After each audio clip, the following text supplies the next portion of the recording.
السلام علیکم ورحمۃ اللہ۔ میرے پیارے بھائی، آپ کا سوال ہے داماد مصطفیٰ حضرت عثمان ابن عفان رضی اللہ تعالی عنہ آپ کو قتل کرنے والا یا شہید کرنے والا کون شخص تھا؟ حضرت عثمان ابن عفان رضی اللہ تعالی عنہ آپ پر قتل کے لیے حملہ آور ہونے والا شخص جس کا لقب تھا موت الاسود، کالی موت، اس شخص کو کالی موت، موت الاسود کہہ کر پکارا جاتا تھا۔ اس شخص نے سب سے پہلے حضرت عثمان رضی اللہ تعالی عنہ کا اپنے ہاتھوں سے گلا دبایا، گلا دبانے کی کوشش کی، اور پھر اس شخص نے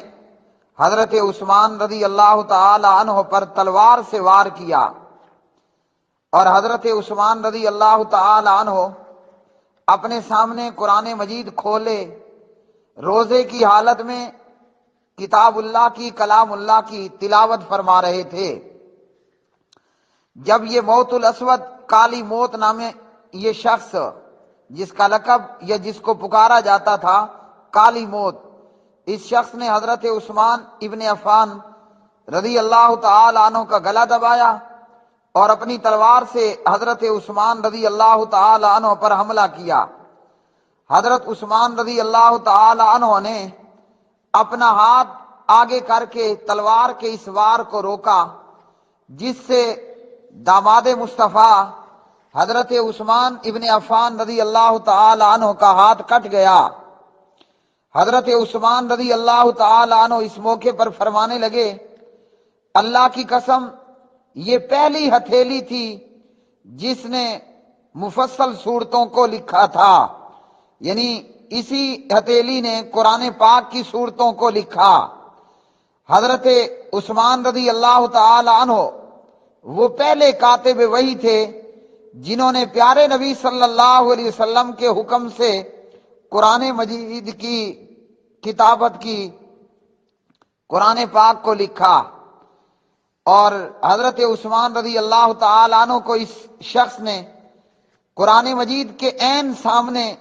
شہید کر دیا۔ ہاتھ کٹنے کے بعد بہنے والے خون کے چھینٹے وہ قرآن پاک پر پڑے جس سے آپ تلاوت کر رہے تھے، اور جب حضرت عثمان رضی اللہ تعالی عنہ کی روح پرواز کرتی ہے تو عثمان کی زبان پر کلام اللہ تھا، قرآن مجید کی تلاوت تھی، اور حضرت عثمان یہ آیت مبارکہ تلاوت کر رہے تھے، فَسَيَكْفِيكَهُمُ اللَّهُ وَهُوَ السَّمِيعُ الْعَلِيمُ، سو ان کے مقابلے میں آپ کو اللہ تعالیٰ کافی ہے، اور وہی خوب سننے والا، خوب جاننے والا ہے۔ تاریخ طبری وغیرہ۔ اور اسی طرح بعض روایات کے مطابق جس بدبخت اور بد نصیب نے داماد مصطفیٰ حضرت عثمان رضی اللہ تعالی عنہ پر سب سے پہلے وار کیا وہ رومان یمانی تھا۔ اس نے حضرت عثمان پر ہاکی کی طرح کا ایک ڈنڈا اس سے آپ پر وار کیا، اور پھر خارجی لوگ عثمان رضی اللہ تعالی عنہ کو قتل کرنے کے لیے آگے بڑھے۔ تو یوں حضرت عثمان رضی اللہ تعالی عنہ مدینہ طیبہ میں اپنے گھر کے اندر شہید کر دیے گئے، اور حضرت عثمان کے دفاع میں جو بھی لوگ آئے تھے حضرت عثمان نے انہیں واپس بھیج دیا، کیونکہ عثمان کو اپنے متعلق جو نبوت کی زبان سے خوشخبری ملی تھی، عثمان کو یہ امید تھی کہ میں شہید کر دیا جاؤں گا۔ ایک موقع پر خاتم النبیین والمرسلین حضرت محمد بن عبداللہ محمد الرسول اللہ صلی اللہ علیہ وسلم احد پہاڑ پر موجود تھے کہ احد پہاڑ ہلنے لگا۔ پیارے نبی نے فرمایا، اے احد تھم جا، ٹھہر جا، تیرے اوپر ایک نبی ہے،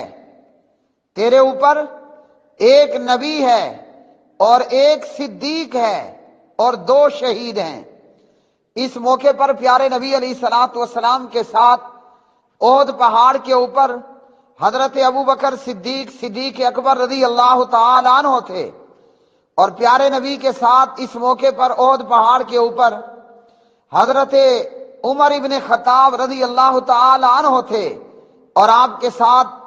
جناب حضرت عثمان ابن عفان رضی اللہ تعالی عنہ تھے۔ حضرت عمر کو بھی شہید کر دیا گیا۔ ابو لولو مجوسی ایرانی نے آپ کو بحالت نماز خنجر مار کر زخمی کیا، اور انہی زخموں سے پیارے نبی صلی اللہ علیہ وسلم کے یہ پیارے سسر حضرت عمر ابن خطاب رضی اللہ تعالی عنہ شہید ہوئے۔ اور اسی طرح مدینے میں بلوائیوں نے حملہ کر کے حضرت عثمان کے گھر میں گھس کر حضرت عثمان کو قرآن مجید کی تلاوت کرتے ہوئے مار دیا اور شہید کر دیا۔ اور یوں یہ پیارے نبی علیہ الصلوۃ والسلام کی یکے بعد دیگرے دو بیٹیوں کا خاوند